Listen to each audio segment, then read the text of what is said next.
Hello, everyone. Hello. Welcome, everyone, and thank you so much for joining us at the Fulton County Central Library for the Realty Series GRIOT. The Realty Series was created to provide a living history by bringing today's cultural leaders, innovators, artists, entrepreneurs, visionaries into conversation about our community. Inspired by the West African tradition of the griot, the keepers of the story, the history, and the wisdom, this series creates a space where knowledge is shared, creativity is celebrated, and the future generations can learn directly from shaping their own world today. Today's conversation I'm having is going to be with Rochelle Porter with Designing for the World Stage, exploring how design can transcend borders, tell powerful stories, and connect communities around the globe. So first of all, I want to introduce myself. I'm the host of today's show, Carlita Scarboro-Vasquez, and I'm gonna read to you a little bit about myself because a lot of different things. All right, so Carlita Scarboro-Vasquez, myself, is a interdisciplinary artist, educator, designer, and founder of CVAS Designs. As the inaugural artist in residence, which I did upstairs just about a month ago, at the Fulton County Central Libraries, I created the Realty Series GRIOT to celebrate the living history through conversation with creatives whose work inspires innovation, community, and transformation. My multidisciplinary practice blends fine art, technology, storytelling, and cultural heritage. I've been working and exhibiting internationally. I've been in Miami, Milan, Dubai, Atlanta, and I also work as an engineer and technology educator for Reed High School. And I am part of the person that empowers the next generation to merge creativity and innovation. So I want to share a little bit about my guest today, which I'm very fortunate to have. She was a person that I met at another talk that I did, and her name is Rochelle Porter. Rochelle Porter is the founder and creative director of the Rochelle Porter Design. Inspired by her Caribbean heritage, Scandinavian minimalism, and West African weaving traditions, she creates a vibrant luxury textiles, wallpaper, and surface designs for hospitality, commercial, and residential interiors. Her philosophy of design for abundant living guides work to celebrate joy, sustainability, ethical manufacturing, and intentional design. Rochelle is a recipient of the International Interior Design Association 2025 and a Hernandez Luna Textiles Award, a 2026 Tory Burch Foundation Fellow, a member of the Ernst & Young Entrepreneur Access Network, and an alumni of the workshop at Macy's. Her work has been featured by Today's Show, Oprah Magazine, House Beautiful, Essence, Ebony, BuzzFeed, and sold through retailers at West Elm, Nordstrom's, Macy's, Wayfair, and Target. Though both Rochelle Porter Designs and through Fit by Row. She continues to inspire audiences around the world with designs rooted in culture, optimism, and abundance. Please join me in welcoming Rochelle Porter.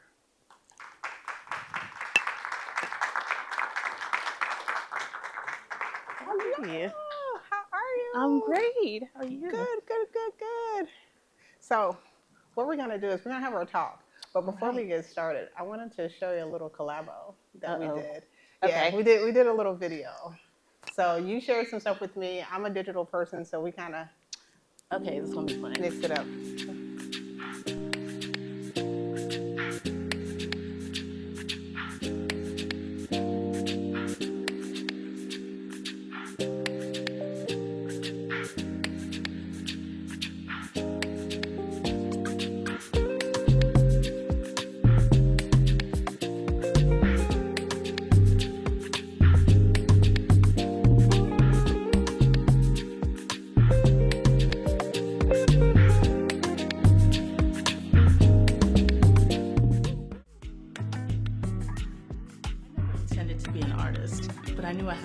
And I needed an outlet. I'm Rochelle Porter, and this is my home line. I've always loved fabric and design, and I was getting a lot of comments from friends about my prints. And I started wondering if this was supposed to be something more, so I got to work. Sometimes it starts as a sketch or a watercolor, but most times it's just picking up a pen and allowing my mind to wander. I'm very inspired by my Caribbean roots, West African textiles, and Scandinavian design. I'm all about classic motifs with a bold twist. To me, it's important to do better than the minimum. We're striving for the ethical treatment of people and the planet, and to create mindfully made products. Our motto is Design for Abundant Living. To me, that means giving people permission to live in color and pattern and the optimism they crave. I feel called to this work. If I can make people as happy as this makes me, I will have succeeded.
All right, guys. Okay. So that's a little bit of our collaboration where I do my digital, and Rochelle provided plenty of content, so we were able to see like all the different types of things you do. So I want to start with our questions. Okay. Ready? And thank you for that video. That was my Oh, first time seeing it. Yeah, no worries. I've been busy apparently. Yeah, So, you've been very busy. yes. It's a good thing. It's a good thing. Okay, so we're gonna talk about your story. Okay. Your story. So tell us a little bit about yourself and the journey that led you to become a designer and an entrepreneur. Oh, girl. Okay. How much time do we have? Right. Okay. Okay, I'm gonna try to give y'all the Cliff Notes version of my very in the real tea version. the real like, tea. right, like I mean, the not the right. that goes without Okay, saying. okay, so okay, We're at the real tea. okay, So okay, go ahead. we're gonna give you the real tea. Okay, So I'm Rochelle Porter. I'm the founder and creative director of Rochelle Porter Design, and we are a vibrant lifestyle brand. I call us a lifestyle brand because we literally do everything for lifestyle, from home to clothing to phone cases. Literally, if it can have a print on it, I'm gonna put a print on it. Okay, That's my mission. So I will say that I never had any aspirations ever to be an artist or a designer. Okay. Like, if I had called myself that before my 30s, I would have felt like an imposter. But it was always something that was in me. It was just something I did. Like, from the time I could hold a pen or a pencil, I literally doodled on everything. It could be like a piece of paper, a styrofoam box, whatever I picked up. As long as I could hold a pen, I doodled on it. And it wasn't something I saw as a particular talent or skill. It's just what I did. And growing up in the family that I grew up in, design and art was not really an option. So I was born in Guyana. My family is Guyanese. Guyanese, okay. So typical Caribbean immigrant story, you know. So I'm gonna jump in with this one then. So was there a defining moment when you realized that design could become a career and not just a passion? Yes, that came way later. Okay. There was a lot that led up to that, but you know, I was on the path to I guess, become doctor, lawyer, engineer. All of those, Yeah, and then some. yeah, Right, that's the only right, right. acceptable career path. So clearly, I was not on that path, although I tried to be. I went to college and I majored in English and history. Oh wow. Okay. So not one but two useless degrees, according to my Caribbean parents. Well, we don't want to say useless with I'm not degrees, saying but that. we don't say okay. Yes, But okay. but so I thought I was on track to like go to law school or something. Graduated from college Okay. at a very pivotal moment in the world's history, and I became a computer programmer Oh right wow. outside Okay. of school. Okay. I was an English major, Okay. mind you, Okay. but this was, and I'm dating myself. This was around the turn of the millennium, Right. The turn of time. Y2K, Mm-hmm. when companies were like spending buku money trying to train what do they call it, promising liberal arts graduates Yes. Yes. on Yes. these systems Okay. that were outdated because Okay. nobody really did that. Right. Nobody who Right. was Right. Right. working with computers at the time did that. So went through this training program at a very prestigious Fortune 10 company Nice. in Manhattan. Okay. Not nice. Oh, not nice. Seemed Not really nice. Okay. nice. Okay. Seemed nice. Okay. You know, I had all the things. I graduated from college, Okay. had the wardrobe full of suits, had the apartment in Brooklyn, and you know, I thought I had arrived. But when I got to the job, I was completely miserable. Got you. Like it Got you. was, which now looking back on it, it's like, duh, like I had no business being a computer Well. programmer. But it made sense at the time. So I knew I needed a creative outlet. Okay. I knew I was Okay. creative, whatever that meant. Right. Right. So I took a class at FIT, Fashion Institute of Technology in New Okay. York.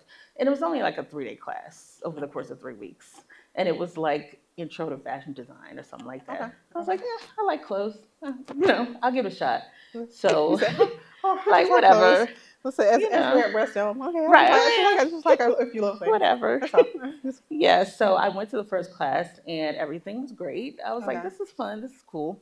Went to the second class, and mind you, this was like 20 plus years ago. Okay. So the instructor told us that in order for us to get our products made, we'd have to send it to China, Okay. you know, to be made in a factory. This sounds like tea. Okay, go ahead. Yeah, so at the time, what I knew of factories in China Yeah. was child labor, human rights violations, pollution, all these horrible things. I mean, granted, there are a lot more ethical factories available now, but Right. that's what it was at the time. Okay. So I was like, you know what? Not I'm for good. you. Not for you. Yeah, so I didn't show up to the third class, and that was it. Now, okay, so this leads me to your next question. hmm Okay, so this series is called Designing for the World Stage. The title of our conversation, Designing for the World Stage, what does this phrase mean to you personally? Because you just talked about, you know, like with China and the different things like Sure. that. So what does this mean to you personally? Yeah, so I think right now every designer is designing for the world stage. We live in a global society. We can't think America first anymore. With the advent of social media and media, period, Right. like all our work is going out to everywhere. Yeah. So designing for the world stage to me means I can design something for a global audience without flattening who I am. Okay. To be fully expressed in every possible way, Okay. Okay. because my designs are internationally inspired anyway. Right. And I feel like anybody can get something from it. You know, Okay. you know, I have my story as a woman, a Black woman, Right. Right. immigrant, Right. or whatever. You know, somebody can pick a piece Okay, of my story and relate to. So what role does storytelling play in your design process? Oh man. Yeah. Okay. Like storytelling. So, like I said before, I knew I was a designer. I was a storyteller from birth. Like I was an English major, so I would write my own stories. Yeah, plenty of stories. Okay. Yeah, we don't have the time, but we need a part two. Right. But yeah, so I would write from the time I was a kid. I was on the literary magazine. I was an editor at Read In. Read In. Okay. Yes. It started in the beginning. So that's another story. Right, that's okay. But yeah, I was on my college paper. I was an editor. Okay. So storytelling was, a thread that was throughout my career. So when I started with the pattern design, it was just doing it in a different medium. Okay. So we're going to talk about entrepreneurship and building a brand. Okay. Because you became a big brand. You've come a long way from Read In. It's you know, been a in English journey. class Yes. and doing those Hmm. things, right? You've come a long way. So, A what are little some of bit. the biggest challenges you faced when launching the Rochelle Porter designs? Oh man. I'm like, let me try to narrow it Right, down. right. So, which one? Right. So, what was one of the like the Let me one of see. the big What like was the it this big the week? big challenges like I would say the biggest challenge was I had no idea what I was doing. I damn. have no formal design Okay. background. I Okay. have no formal business background. Okay. I had worked in corporate America in various capacities for Right. maybe 20 years, but Okay. I had never done anything like this. Okay. So it was really figuring out from the ground up, making mistakes, um, learning from those mistakes, Okay. and Okay. Okay. starting from complete scratch. So okay, so with that, because like I said, we're doing the realty, so we want to know, and Hmm. most of us bump our heads and like try to figure out like how Yes. we want to start it. Well, we Hmm. always have the idea of a business, and then Sure. like the actual implementation is a whole different thing. So, Uh-huh. what advice would you give to creatives that want to build a sustainable business around their work? Okay, I'm gonna say maybe an unpopular thing among some creatives, which is don't quit your day job if you have one. Y'all heard? Um, Don't quit your day job. yes, She said it. so She said it. Okay. I and I mean it. Right, right, right. And she means it. Okay. Yeah, so I think it's been mythologized to be a starving artist, and it's Mm-hmm. so romantic. It's Mm-hmm. not. Yes. It's very hard to create when you're broke or hungry. So as I long as you thought it was can. just. I thought it was just me. No, no, I no. thought. Yeah. I thought it because I was like I like to like Yeah, yeah. I like a shelter, Shelter, food, food, like all the consistently, essentials. like daily, Yes, daily. Okay. regularly, Yeah. multiple Okay. times a day. Just checking. So, Okay. yes. Just checking. So, as long as you can, use that job as a source, as fuel, Okay. not Okay. just for financial resources, but as a learning opportunity. Every job that I've had, regardless of if I loved it or hated it, Mm-hmm. mostly I hated them, but I learned something from there that I applied to my business Okay. today. Okay. So Okay. don't look at it as, a burden. Okay. Look at it as, your A blessing, benefactor. Yeah, a right, or a blessing, gateway. definitely. Okay. So design, community, and impact. Your work often centers around joy, culture, abundant living. How do you define abundance? Oh man. Abundance. Okay, abundance. I think we often think financial abundance first, and Mm-hmm. that's definitely Mm-hmm. part of it. Mm-hmm. But abundance is holistic, it's all encompassing. So when I create products and, our tagline designed for abundant living, I Yes. want literally everybody along our whole supply chain to live abundantly. From the person who puts it Yeah. in their living room and gets joy from, looking at our pillow Okay. on the Okay. couch to, the farmer who picks the cotton or the Okay. linen for the Okay. fabric. Okay. I want them to be paid fairly. I want them to do something they love doing. Okay. My seamstress who makes all my clothes, she's like a Yeah. 73, 74-year-old lady in Old Fourth Ward who sews out of her house, and I she love absolutely it. loves what she does. I love it. I love And it. it comes through in her work. Oh, I So, love it. I love yeah. it. So, okay, so let's answer this one. What impact do you hope your work has on the people who bring it into their homes and spaces? Mm. So, the best compliment I ever get when people look at my work is Yeah. like, oh, that made me happy. I'm like, oh, Oh, that's beautiful. that's literally That's the beautiful. goal, Yeah, that's is to beautiful. bring joy. We live in a world that, as y'all know, Is is yeah. problematic at Right, times. right. So whatever I can do to bring joy to people's everyday life, whether it's through a throw, a pillow, bedding, it's something very, seemingly insignificant, Yeah, or basic, but mundane. If I could infuse some kind of joy into that, I feel like I succeeded. I love it. I love it because I love a good throw. I have like Same. 557. Oh, okay. Yeah, right. Like literally, I have like a throw for like just for yeah, like Yeah. every day of the week. No Hmm. particular reason why, but Yeah. yes. That's what it's So for. it makes me happy. All right. So FIFA, Atlanta, and the global opportunities. How can creatives position themselves to take advantage of global events and international audiences? Oh, this is such a good question. Yeah, because this is Um, your time to shine right now. Right, yes, right. and I would say do your research. I would definitely encourage any young creative to do that. Okay. Every city, municipality, what have you, they allocate funds for arts. And that's Okay. something we don't normally think about. Like when I was, just starting and didn't know anything, Yeah. I took advantage of free or almost free resources. Mhm. I was part of the Start Me Incubator, which is through Emory, which is Okay. for, budding entrepreneurs. Yes. Years later, I was part of the Women's Entrepreneurship Initiative with Invest Atlanta. Okay. And I, Google University. Okay. Like, the funds are there, you pay taxes, you might as well take advantage of it. That's beautiful. Yeah. Okay. Okay. So I'm gonna ask you another one in regards to the FIFA. Okay.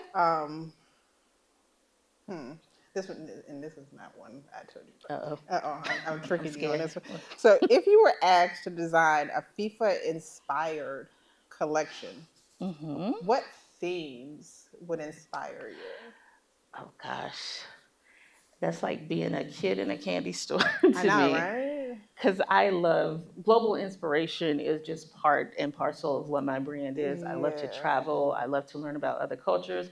I just came from Mexico City on the second day of the World Cup, and they do football different from how we do it. Football, right? Yes. So I would have to narrow it down. I would have to pick maybe a region, Okay. a continent, and just go from there with the color palette, incorporate cultural elements.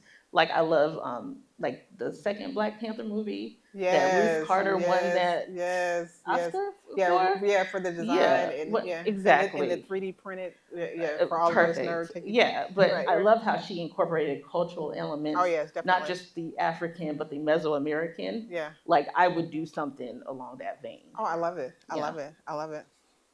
All right, so we're gonna get to looking ahead. All right.